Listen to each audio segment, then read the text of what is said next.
Good morning, everybody. Welcome to the Video Lowdown episode 2.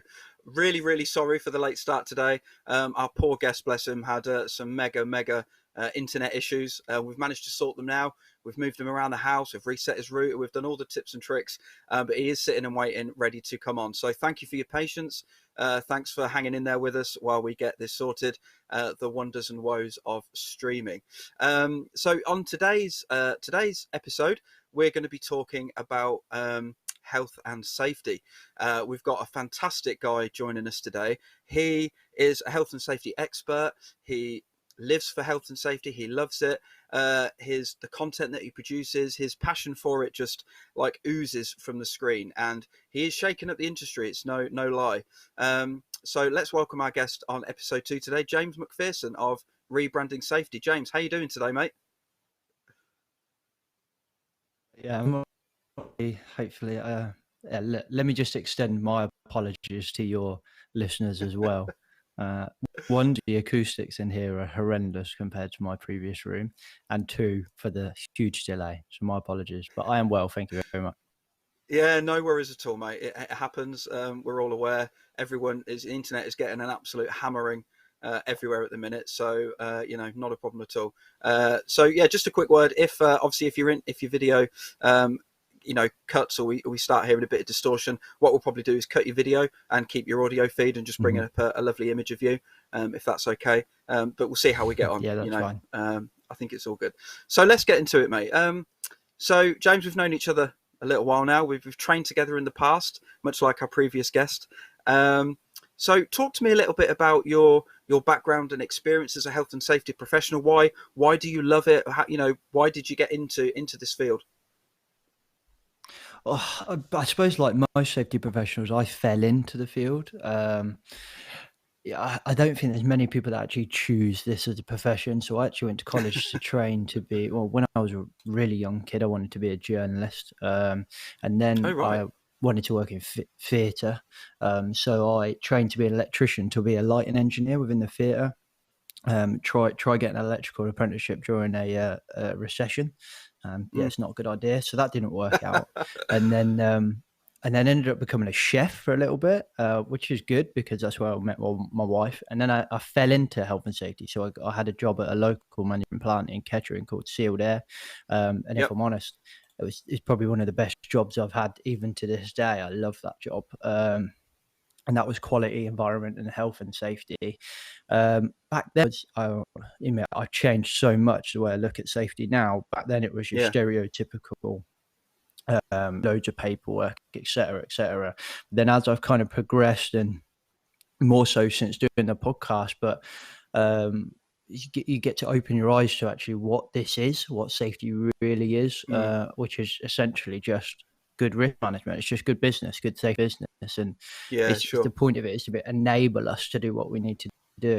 So as I grew through my career, going through loads of different industries, like I say, starting in manufacturing, went over to printing and distribution, then worked in the NHS for a little bit, and then in housing as well. So I've literally bounced all over the place, which I think is quite good as well, because I think there's a saying I heard this morning actually on a podcast: you can have 20 years experience, or you can have 1 year's experience 20 times over.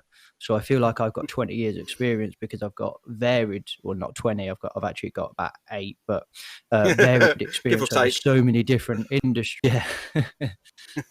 So that's pretty much my story in a nutshell. Fantastic, James. And I'm a video producer. I have to work with risk assessments and consider the health. Considering the health and safety of my crew when I'm on set, and what's the risk to the client as well being on set. If we're doing lots of filming, there's cables, there's tripods and stands and stuff. So although I'm aware there's this need for health and safety, obviously I'm not as passionate about it as you are, because for most of us it's a necessary evil, isn't it? It's something that we have to do. We must dot the I's, cross the T's and all that stuff in order to make it safe. So you, as a health and safety professional, you're producing so much content. And I am an avid follower. I have subscribed to your channel, and you do make health and safety more interesting. And your title, Rebranding Safety, I think is quite iconic of what you are actually trying to do within the industry. So your use of video, how did you, when did you start to think that getting yourself on video, getting out there, trying to make a difference, trying to, make a change, when did you feel like that was going to be a good idea? It was about, we started the podcast coming up, coming up 2 years. That was the first thing. We did the podcast first. And then, to be honest, as soon as we started the podcast, I always knew I wanted to do YouTube videos.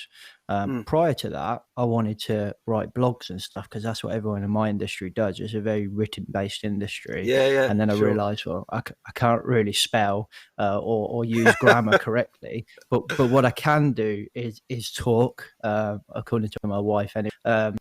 I can definitely talk. So I thought I'd do a podcast. I started the podcast on the phone, and then whilst we got the confidence up through that, we did a couple of video kind of interviews. We started the YouTube channel, and then we just pretty much went and got like some crappy camera off eBay. It was like this horrible Canon Vixia. Yeah. It cost me like 20 quid off eBay. I did loads of research on how to do it, and that was it. We got started. As for the why, it's pretty simple. If I need to do something, learn how to do something, fix a lawnmower or whatever, I'm on YouTube, mate. Like, yeah, man. I don't like reading stuff. You. That's the way I learn is watching someone do it. And I'm an avid listener to Gary Vaynerchuk as well. And he talks about, anyone that knows him, it's like 100 pieces of content a day. Crazy amounts should be doing. And yeah, I know he's with comments and stuff, but he is a massive kind of advocate for video, and I was like, right, let's have a look what's on YouTube for health and safety. And it just didn't fit me. Like, it didn't fit what I saw myself as, and that's how people see me. At the same time, I've been playing rugby for many years, and it was the same old banter. They call it banter, but it's not banter. It's what they think. It is true, health and safety can't do this, can't. And I was like, that's not me, and that's not what I do. And then on the flip side of that, you've got, I think it's like 85% of the UK industry is sole traders and SMEs. And if they're anything like me, that they probably don't even know that the HSE has this amazing website. But if they're anything like me, they go on YouTube, or they go on Facebook and LinkedIn and stuff like that. And so I'm like, where are they getting their advice from? It's not there. They're looking for content that suits their questions. Yeah, exactly. And if it is there, it's just an industry, but it's normally just some, overweight old white guy with grey hair at the top of a high-rise building in London with a shirt and tie on that just doesn't to these kind of brickies and plasterers and stuff like that. And that's essentially why we did it.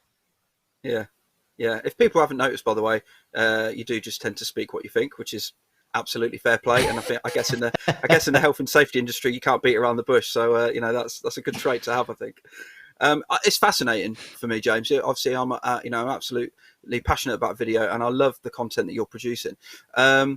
So you said that obviously your love of YouTube, and you started to look up health and safety videos online, and it wasn't really creating. But why did you? What's your mission? Why did you feel that you were the person that could go and shake it up and do things differently? Because if I am honest, particularly in my network or stuff that I see of other people doing health and safety, nobody's doing quite what you're doing in quite the way or style that you're presenting it. And actually, one of our viewers at the minute, Emma from Phoenix Training, Emma Williams, she says she loves your content. Oh, yeah. I've known Emma for a long time through the networking scene.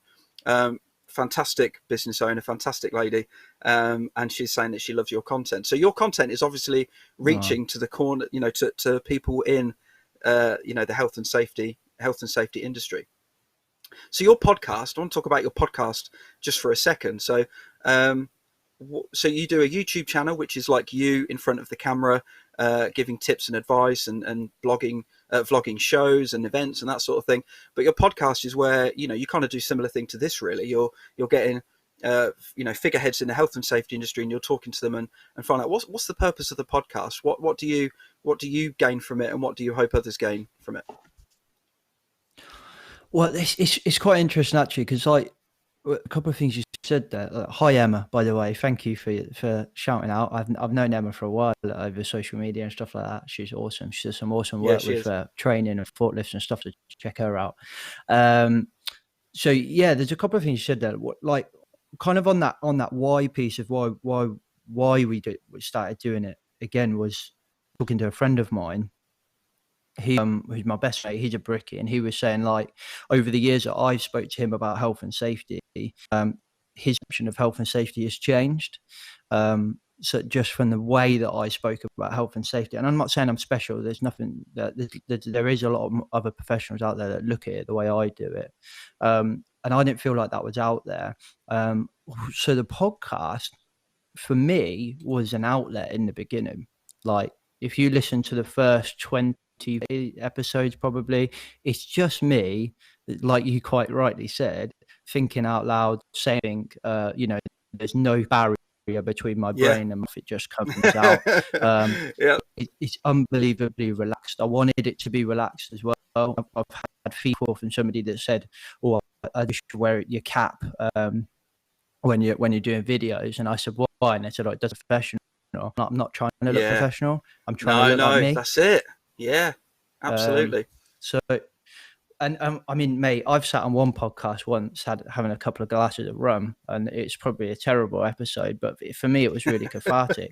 and now I'm growing to interviews with like just some amazing people, and it's really interesting. And another podcast in the UK called the Interest and Safety Podcast, Colin Nuttard, he said to me, it's like, we have changed as professionals from just doing our podcast.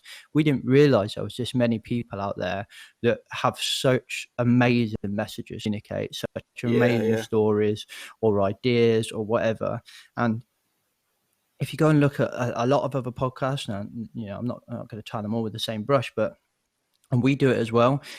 Most people focus on getting those big public speakers, those big like thought leaders, etc. And we're actually trying really hard to just get people that just do the job. So we've got a couple interviews now of like Dominique, who's the head of for the Royal Opera House. Now she went through a kind of crazy court case that was just opened her eyes to how we manage noise at work, and it's just fascinating. She's like many people out there, the ones that are really changing the world because they're doing the real work. So we just wanted to get them on and talk about it. Don't get me wrong, we still have these kind of big thought leaders on, obviously we will, but like I wanted to mix it up. Like we've just had Will Fraser, Premiership women rugby player, on the podcast. Now for me, I'm a rugby fan, so that was just massive, dream come true for me.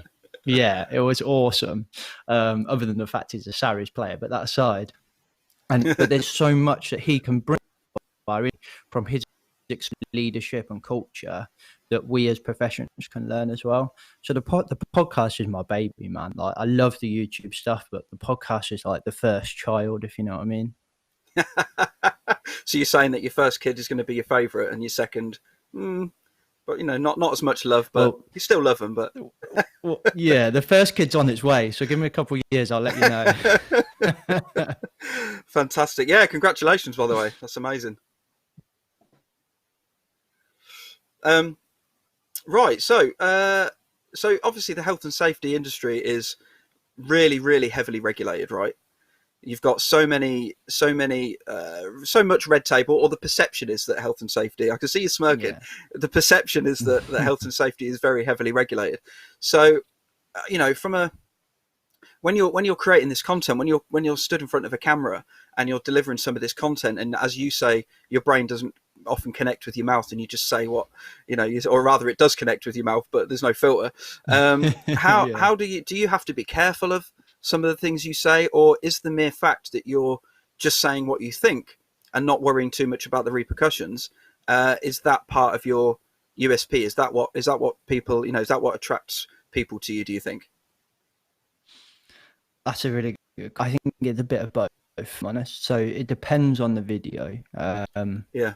If we are talking, it depends on the content. If I'm say I make a video and explaining the health and safety, we will probably heavily not script it, but we will heavily dictate what points we cover in that, because we are quoting regulation. We are quoting law. So it's very important that we get that right. Of course.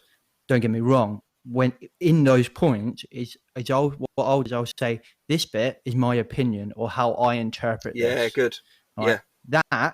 That's free reign as far as I'm concerned. As long as I say this is my opinion. So we've done a video on fire risk assessment, which only last night me and the wife watched again. It's the reason why is because it's our most popular video and we didn't even know. It's had over 1,000 views, which is just crazy. Nice. And it's nowhere near any of our other videos. And I think what makes it special is it's not how to do a risk assessment like whatever everyone else says. The 5 steps in the guidance is how I do a risk assessment. It's how I think. It's how I do my tips and tricks, and actually what I've learned from my experience of doing a risk assessment, from how I take notes to how I approach risk. And it turns out that really popular. So in answer to your question, Jamie, it depends on the video, but in kind of defense of your other point, in that it's heavily regulated, I think you're right to change what you said, that it's perception of heavy regulated. Like the legislation or the main piece of legislation, and this does vary. You can have some piece of legislation are very prescriptive and they're very clear what you must and mustn't do, but mostly I call it beautifully vague. It's so amazingly written. So like the Health and Safety at Work Act is so amazingly written, it enables you to do what you want. So it says you must do, so Jamie, you're making a video tomorrow, we're in studio, you must do what's reasonable and practical to manage the risk of that operation, to protect your employees and anyone else that's in there. Yeah. That's it. That's what you got to do. Yeah. The problem is we treat it like it's prescriptive, and we treat it like, we have to eliminate all risk. And the risk assessment is an amazing tool, yet we use it wrong. So I think it's my opinion makes it unique, but then on the flip side, sometimes we be very prescriptive because the law is very prescriptive in some cases. So assessing the risk is not the same as like absolutely eliminating all risk ever, because if you did, you can only, the risk assessment is there to ensure you've got a set of guidelines, right, to make that place or that work environment safe. But you can use those. So your approach to it is different to Bob or Dave or John or Kelly or whatever. It's different, isn't it? Because the way that you approach, the way that you take that legislation and you interpret it in your own way. But then do you still have to come back to some sort of like check? Like I know when I'm producing a video and a client wants to see, if I'm filming on site and we've got a small team, and a client wants to see a risk assessment, you really have to think about everything to minimize every possible single risk, even though you think that's never going to happen. It's never going to happen in a million years. Like it's just not. But you're looking at it going, well, but the client needs that satisfaction and feel comfortable that you've assessed the risk and done it. So I guess are you saying that your style and the way that you like to approach it means you look at this legislation, but you can just kind of adapt it in your own way, and you can create your own health and safety environment, but as long as you're following these guidelines? I can see where you're coming from. I think I do safety like it was originally intended it to be done. Okay, that's really interesting. So how do you think it was originally intended? That's really interesting. Well, the legislation doesn't say eliminate all risk. It says do what's reasonable and practicable to manage the risk within your business. And most court cases, criminal court cases, are based around the Health and Safety at Work Act. So all the other stuff, all the guidance is guidance. Granted, if you don't follow the guidance, they like to tie that to the Health and Safety at Work Act and say that you're not compliant, to use that word. I hate that word, but let's just use it anyway. But the point is, and you kind of nailed the point, is that it's your client that's saying, well, but you haven't eliminated all the risks. What requires me to eliminate all the risk? What we need then, Jamie, and this is where the kind of I think my YouTube channel comes into play in the podcast, is you as a producer of that risk assessment need to be confident in the knowledge to be able to go back to the customer and say, well, I understand, but it's pretty impossible for us to eliminate trip hazards because of the nature of what we do. There's going to be cables everywhere. We've done what we can reasonably. We're going to tape up where possible, but most of my cameramen and my team or crew are extremely experienced in what they do, and they're used to this environment, so they know there's cables everywhere. We're not running around. We know cables are. We're creating clear routes. So it's like, how can I eliminate trip hazards? I can't. But what I can do is explain what I've done to mitigate that risk. So it's not about eliminating. For me, I think the biggest problem we've got is a lack of education around risk assessments and a lack of kind of confidence in communicating that. And that's why I think what I'm communicating is how health and safety was originally intended to do. If you look at all of the work that Dame Judith Hackett did when she was at the HSE, she was previously the chair of the HSE, who's the regulator. It says, like, you don't have to eliminate everything. It's reasonable and practicable. That's what it is. The law bloody says it. It's to me, it's clear. The problem is we're in a culture now where we cover our butts and it's this perception of failure. Before we've even started, we assume we're in court. So instead of focusing on actually dealing with the risk, what we're doing is trying to focus on keeping us out of court. Well, if we deal with the risk in the first place, we wouldn't be in court. Yeah. And also, I think an interesting point with the rise of video and the rise of mobile video in particular, and people capturing other people doing stupid stuff. Like there's evidence, isn't there? Like you're always going to get the Darwin people that just Darwinism. Look at the guidelines and go, but it'll be all right. And then something happens and it all blows up. But the rise in video and social video in particular means that a lot more of this stuff is captured by somebody else, which gives which is proof. So I think this whole thing is really interesting. But it sounds like what you're doing is stripping it back to its basics and what's reasonable, what's practicable, and as long as you're adhering to those guidelines, it's all good. It's fascinating, mate. Fascinating. So coming back to you said that's where your kind of YouTube channel comes into play. Obviously, the YouTube channel and the podcast has helped you grow your profile. So has it opened up some opportunities for you that you maybe wouldn't have had before? I think we had a little chat when we had our pre-episode call a couple of weeks ago. That some people maybe wouldn't, when you first started, they maybe wouldn't have given you the time of day. And I experienced this in my really early days of video producing, being a 23-year-old, trying to produce videos, people looking twice going, is this for a uni project or, you want paying for this sort of thing? So a lot of us have been there when you're a bit younger in the early days, trying to build that credibility and profile. So talk to me a little bit about what opportunities that creating this content has kind of done for you. That's interesting as well, because in my industry, I think last I looked, and I'll probably get the percentage wrong, but it was something like 85% of my profession is going to retire in 5 years. So wow. I'm the youngest in the room, consistently the youngest in the room. Now we're slowly getting younger people coming in very early, but consistently I'm the youngest in the room. Don't make an assumption I don't know what I'm talking about. Now, like I said, I joined safety quite young, granted by accident, but quite young. So yes, I'm the youngest in the room, but I've been doing this job for 8 years now. So, and most manager or senior positions will want somebody with experience 5+ years in the role. So with that age comes an assumption of my lack of competence. So what YouTube and podcasts has allowed me to do, one is to show that. But the second thing is I've got to talk to people I would never have had the opportunity to talk to. We talk to presidents of ICE, we talk to massive keynote speakers, but more than that is we're talking to people all over the country doing amazing stuff, like the head of safety for Mercedes, who hopefully got the director of risk for ITV coming on. Like, it's just people doing cool stuff that would have probably never even known was before and never given me the opportunity to talk to them.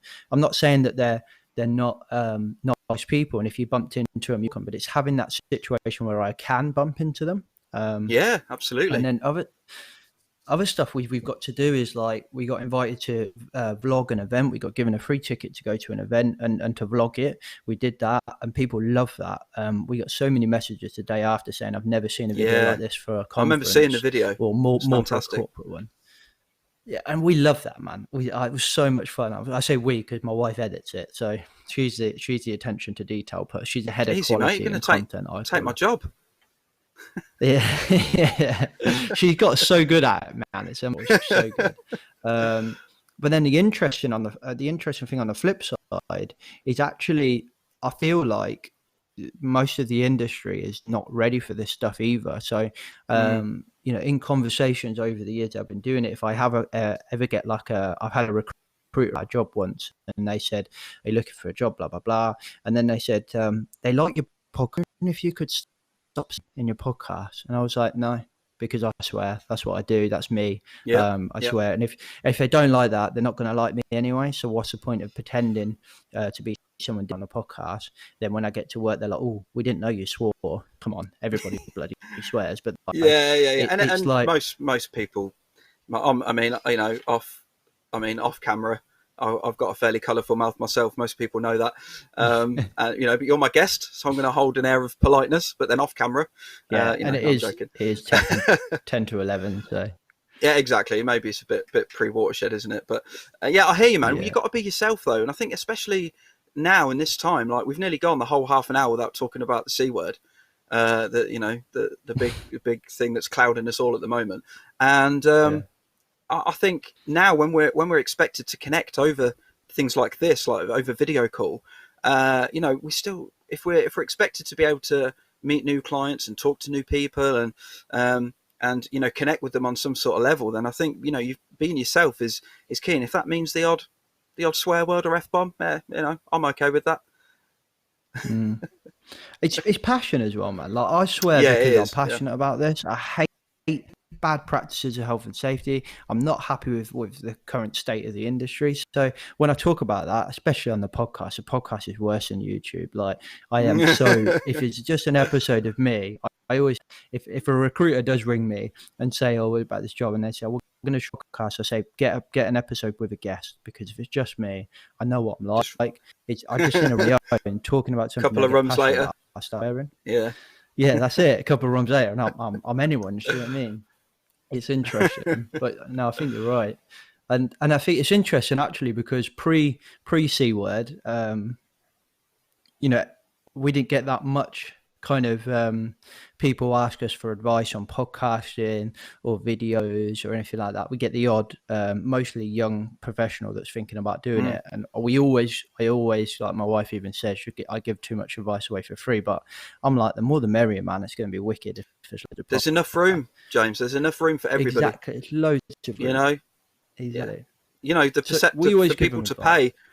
Yeah, exactly, and people pay for services they want, but to pay for advice and certain things, it depends what sort of what industry you're in, I guess. But there's enough room, there's enough piece of the pie for everybody to be giving out advice, and this is where your personality comes in. Well, I spoke about this with our guest Martin last week. If there's 10 people doing the same thing in terms of doing the same, like answering the same questions on video, or if 10 people are putting out the same content, but they're doing it in a different style and they're doing it in their own way, person 1 will have an audience, person 2 will have an audience, person 3 will have an audience, and so on, even if it's all kind of the same content but regurgitated in some way based on their own thoughts, opinions, experience, because that's all we're all doing, right? Every video producer is offering experience and advice based on their own experience and advice. You're doing the same thing in the health and safety industry. The people under you, the younger, not that you're old, but the real young people coming up and coming, like you said, who are asking you now for advice, they're going to do it in a different way. So exactly. I think there's enough room for everybody. You look at your industry, Jamie, you look at like big film directors, people watch a Spielberg film. My wife is a massive Guy Ritchie fan. If any of his films come out, it doesn't matter what the film's about, she's watching it because she loves how Guy Ritchie style, and that's it. So and that's exactly the same with podcasts and YouTube channels and all of this stuff, is that there are people that will not like my style. and that's okay, because they can Yeah, of go and course it find is. someone else. Yeah. And that's easier. But we never had that many people ring us. And we never, our opinion, in my opinion, of like digital it's the future, and I think it's bloody obvious it's the future. And Yeah. no one really took that seriously since coronavirus, man. I've been inundated with messages like, James, what kind of mic should I buy? What kind of camera should I get? And I'm just Yeah, like, yeah. come on, just like, anyway, yeah. But It's also, I think interesting how that people. it is interesting, and I think also everybody feels like they've got something to say, and that's fair enough. That is valid. But the real people that will shine through are those that are saying things that really makes a difference to people watching. So there are also many people in your industry, in my industry, that do push out content and do things like this and talk about, offer advice and do stuff, but they're not really getting their head above the parapet because they're just not, I don't know, maybe they're not engaging enough, or maybe they've not got enough experience, or I don't know. You can't analyze everything that everybody does all the time, but all you can do is look at your journey. What are you doing? Keep on that path, create the content, put it out there. Now is a greater time than any to be putting out content. I think, like you said, it's very, very obvious, and people who aren't, that's fine. But when this is all over, who are the people that clients are going to be going to? It's going to be those that have put the content out, that have stayed visible, that have stayed in the discussion, that have stayed on topic. And, they're probably going to be the people that get, see results first when this all, if it ever blows down. This might be the new normal. Who knows? Yeah. But yeah, I so think if you kind of run, sorry, go on. No, you carry on. I was going to say, if you're like a consultant in the safety game, probably don't listen to some of my podcasts. I'm not very nice about most consultants, but that aside, if you're a consultant, you want to start a consultant, or even if you just want to kind of communicate your brand for your career, and say, put it on YouTube, put it on, because it builds trust, and people look at you and go, oh, this guy knows what he's talking about. Who are they going to think of when they want to actually hire a consultant? Because they've seen your face, they've heard your voice, and I've had a few people come to me and say, "Oh, you're giving it away for free. You're losing loads of money, blah blah blah." And I'm like, I'm not, because these people are not going to do it anyway. These kind of people that are going to, they're not going to do it anyway. Gary they won't do it for free, says they won't pay for it. Exactly. Or they're going to do it. They're going to do it bad and ring me anyway. So yeah. That's right. Yeah. Absolutely, just do it, mate. Yeah, I think that tagline's been used by someone else, but I think it's okay to say. It's fine. So, in the future, what's the future of rebranding safety? Where do you want it to go? What sort of more content we've got? We've got a couple of minutes left. Where are you going? And also anything that you want to plug, your podcast, your website, anything you've got coming up soon that you want people to check out. Now's your time, mate. It's not much to plug, man, if I'm honest. It's the podcast and YouTube channel. Have a listen. If you like it, cool. Stay and watch more. If you don't like it, cool. Crack on. That's it. What's it going to be like in the future? I think we'll just carry on getting amazing people on the podcast and just chewing the fat around safety, and other stuff as well. There's so much in safety that we can put our finger in so many different pies and podcasts, and that's why we're trying to get rugby on and stuff like that. So I think what in the future of rebranding safety, I just think the bigger we get, the more people will want to come on the podcast. So if you want to hear people, drop a message and say, hey, I'd love to hear Bob, the head of safety for yeah. And we'll try our hardest and say, and say person's requested you to come on. Then that gets know straight away they're already delivering value to at least one person. So absolutely, mate. Come along and listen. I think in the future, I'd like to write a book one day. I'd like to write a book about my journey of the podcast, and kind of what I've learned from kind of doing it. Other than that, one day I'd like to see it as a business. To be honest, I want to take over the world, Jamie. I want to just, if I'm not happy with it, I want to change it. So if I'd love to start a new IOSH and everything, but delusions of grandeur, I think. Mate, you got to have dreams. Crack on, I say. Mark from Beach Valley Media is on the comments today, and he's just said he's made a really good point about this whole idea of giving content away for free. Gary V gives all his best stuff away for free. and yet makes tens of millions of dollars a year in consultancy working with businesses because people see such immense value. I mean, he is a AAA plus example of that, but he creates so much content that creates so much value that people watching his stuff cannot imagine themselves with not working with him or meeting him or going to a seminar or seeing him at a show or getting him on a podcast or watching a live video, because he creates so much value. But he has built that from the ground up and now has a huge team. So we can't ignore that fact. I'm just me, you're just you. We all do what we can. But Gary Vee has a huge team of people following him around all the time, pushing this content out. Gary's not sat there on his iMac at 11 o'clock at night publishing to YouTube and Facebook. He's just ain't doing it. It's his team, but he is the face and of that content. But that's what that celeb status gets you, isn't it, in that content world?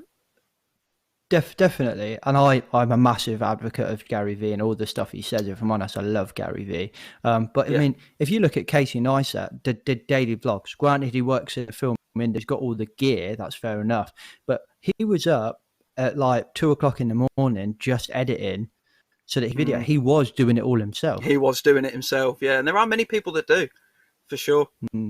Absolutely, mate. Absolutely. Well, James, listen, mate, it's been brilliant. We obviously had a few technical issues at the start, but this has been really fascinating. Like, it's definitely made me think about when I can return to work and when I can return to an environment where we can film.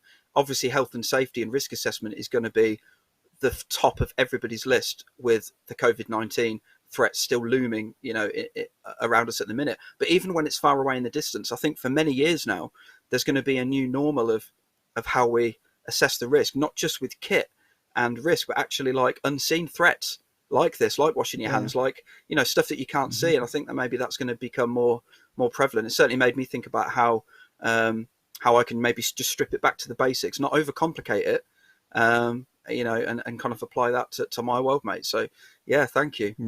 So James, finally, where can people find you, mate? After this, in a second or so, we're going to cut to me. I'm just going to do a few housekeeping, and then we're going to end the episode with your contact details. But if there's one place that you want to send people to right now, where should it be? Probably LinkedIn is where we get most of our conversations going. Come find me on LinkedIn, James MacPherson, or Rebranding. Just started a page on LinkedIn as well. We're also on Rebranded Safety, and Twitter is Rebranded Safety, but like past tense, because Twitter's special. Other than that, podcast is on every single platform you can get. There you go. We've just got it on the screen now. Kind of profile, and then the YouTube channel is on YouTube. So just search Rebranded Safety. Superb, mate. Superb. Well, James, listen, enjoy the rest of your day. Thank you so much for coming on today. Stay on just for a few minutes after. I just want to have a quick chat with you about some of that sparked up during this conversation. But thank you for your time. I'll be following, continue to follow the podcast and the channel, and maybe in the future we could do some sort of bonus episode. We could work together and do a collab on getting people comfortable in front of the camera. The whole just get on with it and just do it sort of thing. I think maybe we could bring a bit of value there. That would be cool. So we'll have a chat about that. But in the meantime, James, thanks so much, mate. And we'll catch up soon. Cheers, mate. Thank you very much. Thank you. So guys, thank you so much for watching again today. Again, apologies about the late start. If you really enjoyed this episode, please do consider subscribing to my channel every Wednesday at 10 a.m.